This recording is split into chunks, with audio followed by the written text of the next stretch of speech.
Hi everyone, in this video we're going to talk about section 5.1a, which is about exponential and logarithmic operations. So exponential functions should be something that you're familiar with from Algebra 2, but we're going to go over it again. So they have this form. Remember that this value out here, a, is called our initial value, and it can't be 0. Okay, b is what we call our base, and then this x is our variable, and it's in the exponent. Okay, so with that, we're going to compute the exact values of each of the following. So we have, in example 1, this function f of x equals 4 times 9 to the x. We're going to compute some different function values. So for f of 0, that tells us that we're going to take our function, and I'm going to plug in 0 to our exponent. Now, remember, going over your exponent rules, anything raised to the 0 power is just 1. So this is equal to 4 times 1, so this is equal to 4. All right. For f of negative 2, we'll have 4 times 9 to the negative 2 power. Now remember, when we have a negative exponent, that really means that we're doing that repeated multiplication just in the denominator. So this is equal to 4 times 1 over 9 squared. Okay, and simplifying this out, I think we'll have 4, and then 9 squared is 81. So 4 over 81. Okay, for f of 1/3, that's 4 times 9 to the 1/3 power. Now remember that we can rewrite fraction exponents as nth roots. So in this case, since this is like the 1/3 power, I can rewrite this as 4 times the cube root of 9. And as much as possible, we always want to try to simplify, but I don't think that the cube root of 9 is going to give us a whole number. That's going to be some sort of decimal, and so in this case, that'll be our final answer. One thing that I should point out, notice this initial value that we have here, since it doesn't have the exponent's not applied to it, so whatever we're doing to the base doesn't apply to the initial value. So for here, that 1/3 did not transfer over to the 4, so it was not under the cube root. Same thing here, the 4 has an exponent of 1, which means that it's positive, meaning that it's going to remain in the numerator. Last one that we're going to look at, we have f of negative 3/2, so that's 4 times 9 to the negative 3/2 power. Now in this case, there's a couple different ways that we can write this. Okay, so first, this is equal to 4 times the square root of 9 to the negative 3rd power, but it's also equal to 4 times the square root of 9 with the square root of 9 raised to the negative 3 power. Okay, so whenever we have this fractional exponent, there's really two different ways that we can apply it, considering how we want to think about that multiplication, because this could really be 9 times negative 3 quantity squared, or this could be 9 squared raised to the negative 3 power. Okay, so either way, it's fine.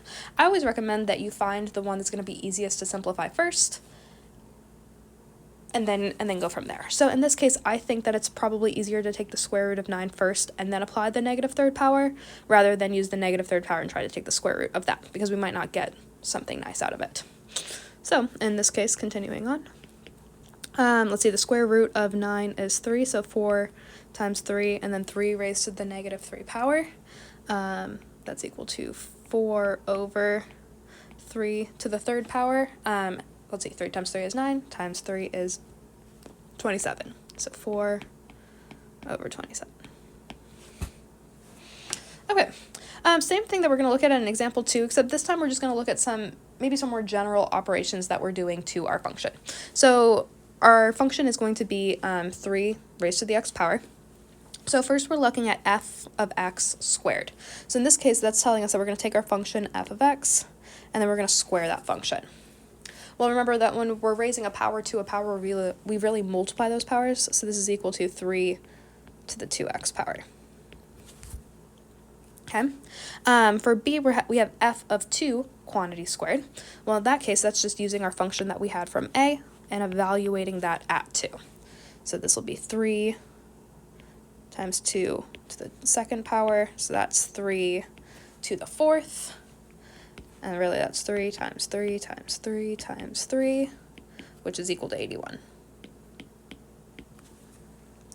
Okay, for c we have f of x minus 1. That tells us that we're going to put an x minus 1 in our exponent, so 3 to the x minus 1 power. We could leave it like this if we wanted to. However, I do think that we could go just a little bit further. First, I see that I have subtraction going on in the exponent. So this tells me that I could divide those bases. So 3 to the x power divided by 3 to the first power, or just 3 to the x over 3. Both of these should be the same. And then finally, I have f of 3 divided by 3. So this tells me that I'm going to take my function, I'm going to raise it to the third power, and then I'm going to divide by 3. Now, in this case, remember, we could multiply it out, so I could use 27 divided by 3. Or another easier way to do this, they have the same base. I can subtract their exponents, so this should be equal to 3 squared, which is equal to 9. All right, so just a little bit of review over our exponent rules. Now, why are we doing this? Well, exponential functions were a big part of Algebra 2. In pre-calc, we're going to talk more about logarithmic operations, okay? So hold on. So what's the inverse of an exponential function? So we've talked a little bit about how to find inverses before. We take our function, and then if we want to algebraically solve for it, we will swap our x and y, and then we can backwards solve from y from there. And this is where things get a little bit tricky, okay? So our y, or the variable that we're trying to solve for to find our inverse, is in the exponent. So right now in your mathematical career, I don't know if we know a lot of different options that we have to be able to get the y out of the exponent, okay?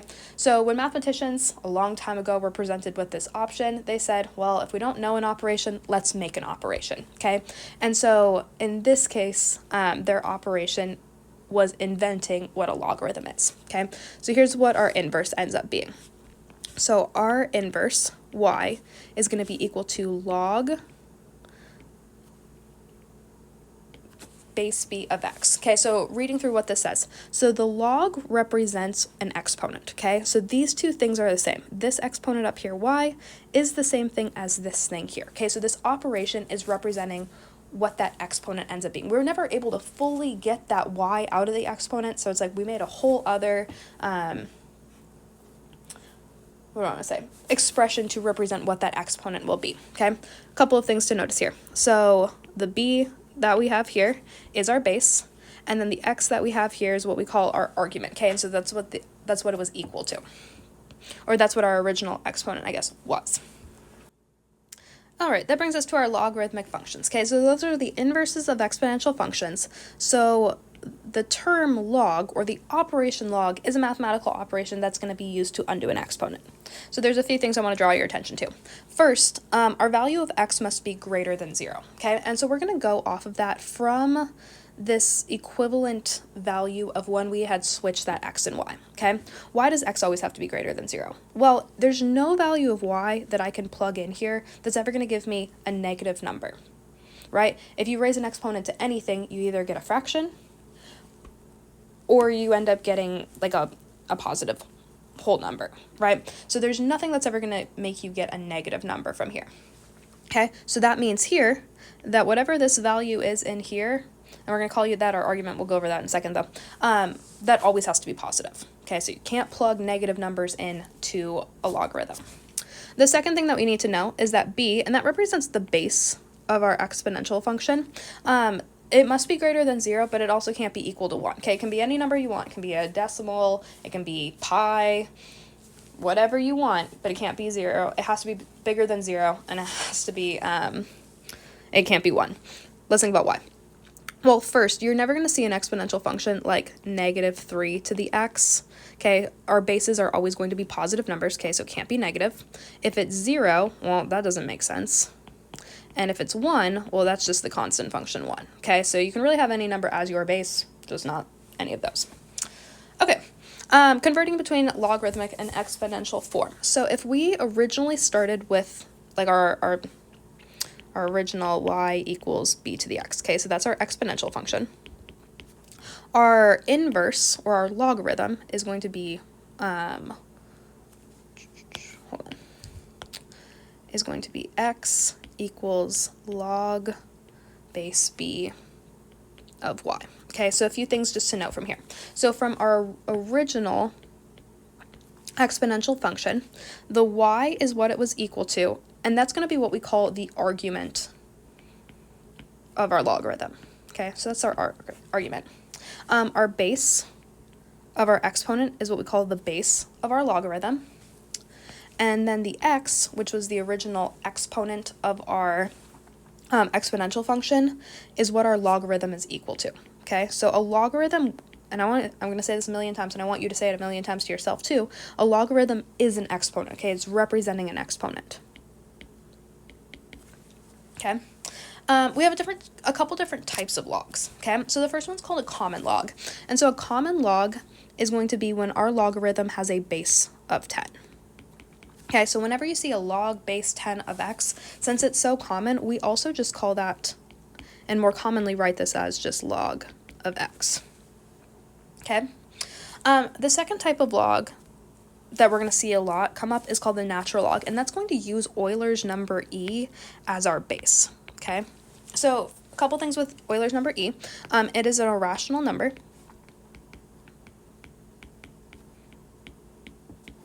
And it's approximately equal to 2.71828. It was first kind of identified and made popular by Leonhard Euler. Okay, it looks like Euler. It's called Euler. And in Calc BC next year, if you hang around long enough, we will prove why this is true. But this number comes up really from kind of financial stuff. We can get it by evaluating the limit as of 1 plus 1 over x raised to the x power. We're going to evaluate that as x approaches infinity. Okay, that's equal to e. But we'll get there. I won't get too far ahead of ourselves. Okay, so the natural log is when our logarithm has a base of e, log base e of x. Okay, and more commonly, we're going to see this as ln of x. Okay, it stands for natural log, but we should know that the base there is e. So, looking at our next couple of examples, we're going to write the following in either exponential or logarithmic form. So we need to be able to go back and forth between logarithmic form and exponential form. So the first one that we have, I see that we have a exponential form. We're going to write it as a logarithm. So first I'm going to start this off as log. Now our base of our exponential was 2, so the base of my log is going to be 2. Okay, what it was equal to was 8, so that's going to be my argument. And then I know a logarithm is equal to an exponent, so I'm going to set it equal to what the exponent of this exponential form was. So its equivalent form is log base 2 of 8 is equal to 3. Okay, next one is also in exponential form, so we have e to the 10 is equal to x. I'm going to circle this. Excuse me. Okay, so we're going to have log base e. What it's equal to is x, and then its exponent is 10. Now, I see that I have a log base e, so really the way that we're going to write this is natural log of x is equal to 10. Okay, after this, you're going to see me more just commonly jump to the natural log from there. I'm not going to write it as the log base e, but just to know, that's really what it is. Okay, again, we have another exponential form, so I'm going to write it in its logarithmic form. So I'm going to have log base 10. What it's equal to is 100. And then a logarithm is an exponent, so it's going to be equal to the exponent here. Now, I see that I have a log base 10. I'm going to write that as the common logarithm, so log of 100 is equal to 2. Okay, the next few that we're going to look at are going from logarithmic form to exponential form.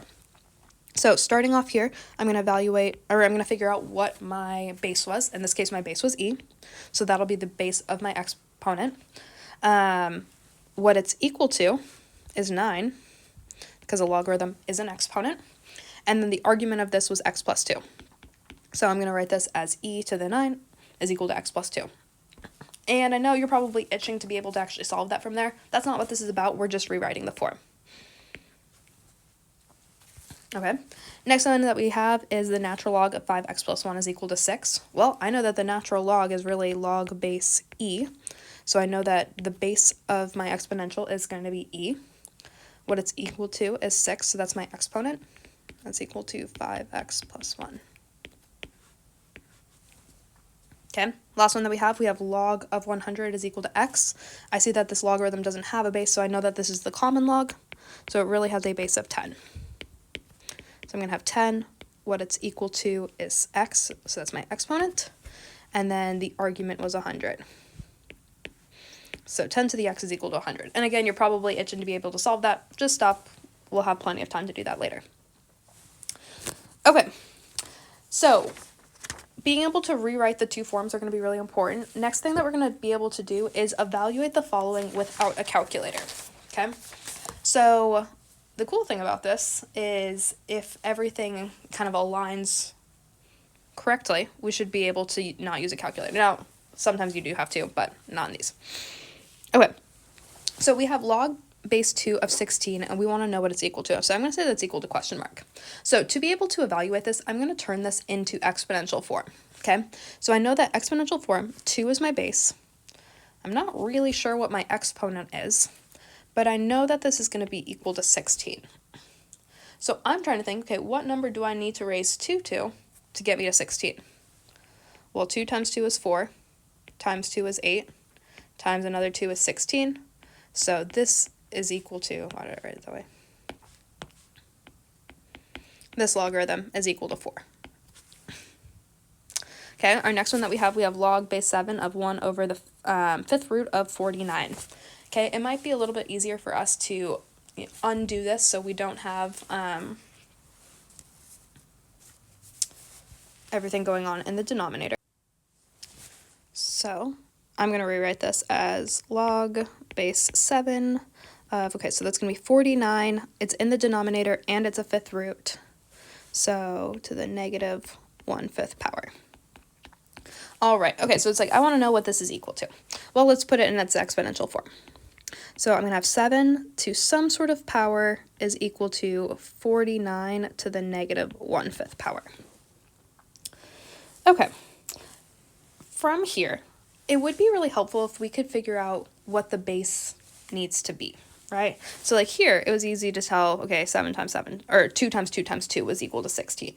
Here, I'm going to say, let's try to get our bases to be the same so we can see what our exponents need to be. Okay, so how can I rewrite maybe 49 as a base of 7? Well, I could rewrite this as 7 squared, right? Because that's 49. And that's being raised to the 1/5 power.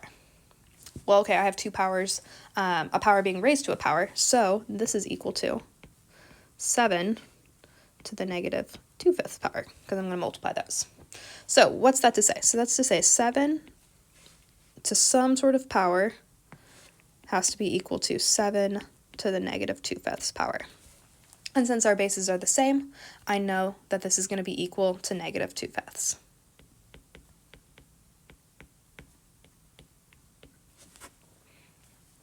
All right, let's keep going. So we're going to have log of 0.00000. How many zeros? 1, 2, 3, 4, 5. 5 zeros, okay? I want to know what this is equal to. So first, let's go ahead and rewrite this a little bit. Since this is the common log, I know my base is 10. So 10 to some sort of power is equal to 0.1, 2, 3, 4, 5.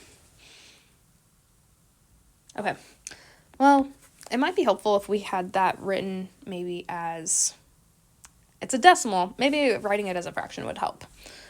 I think that's 1 over, tell me if you think I'm wrong, that's 1 over 100,000. Okay, so maybe let's rewrite this again so they have the same base. So we're going to have 1 over, well, what do I need to raise 10 to get me to 10,000? Well, 10 times 10 is 100, times 3 is 1,000.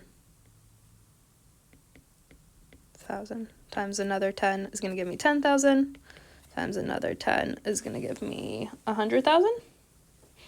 Yeah, 10 times 10 is 100, times 10 is 1,000, another 10. Yep, okay, so that's 10 to the 1, 2, 3, 4, 5 fifth power. So that's going to be 10 to the negative 5th power, and so in this case, I see that my exponent has to be negative 5.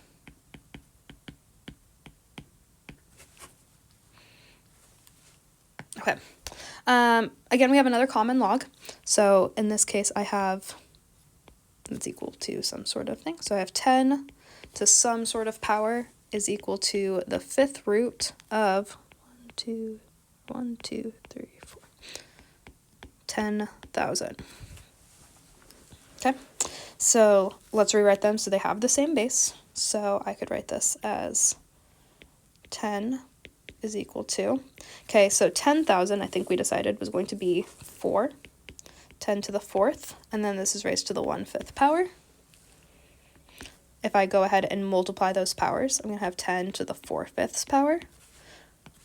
So my exponent needs to be 4/5.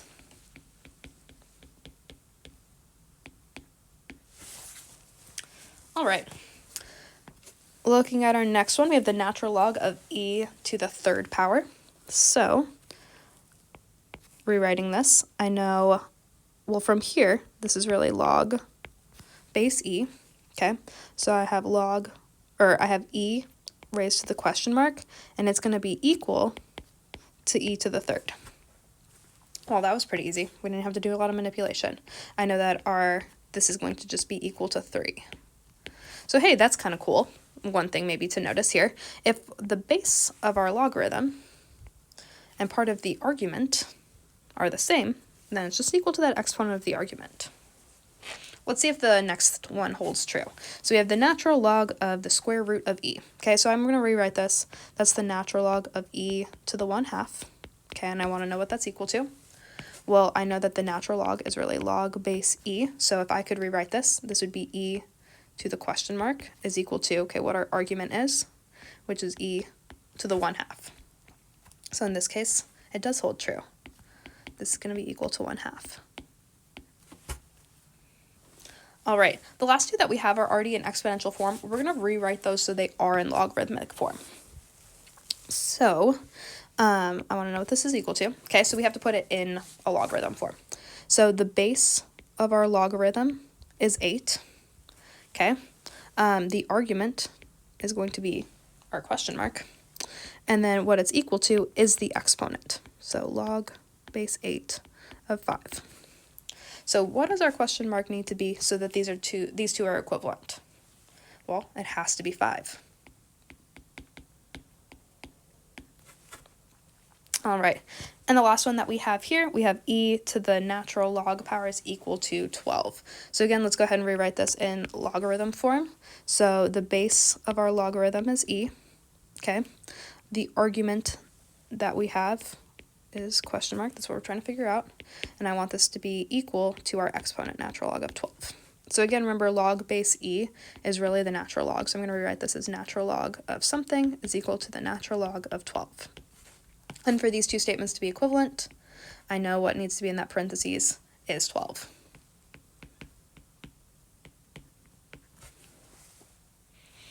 All right, the last few that we have, we're going to use a calculator to evaluate the following, and they're going to round to the nearest thousandth. Okay, so remember 3 decimal places.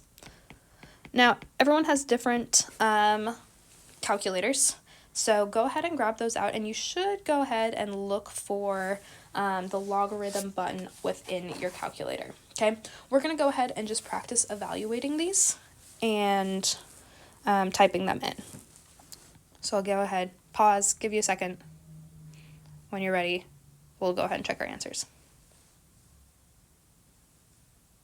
Okay, so the first one we have log of 16.427. This should be equal to 1.216.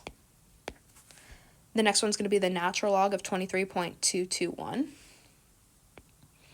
3.145 should be our answer. And then the last one is log of negative 2.457. In this case, your calculator should have given you an error message. This is going to be undefined or does not exist.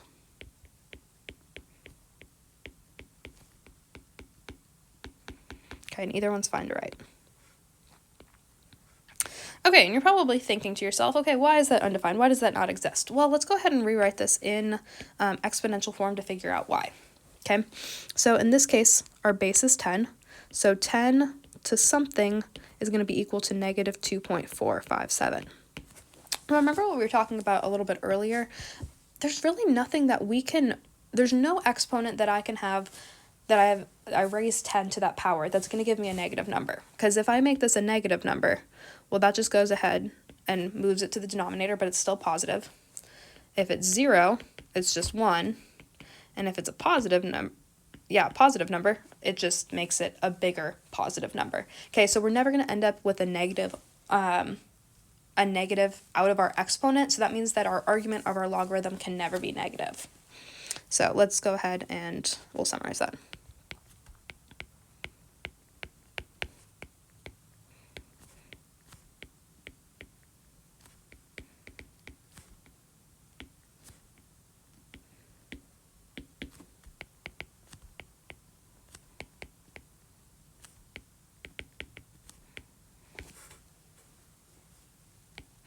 Okay, so I said we cannot have a negative argument in our logarithm, and the reason is our exponent will never make a negative number.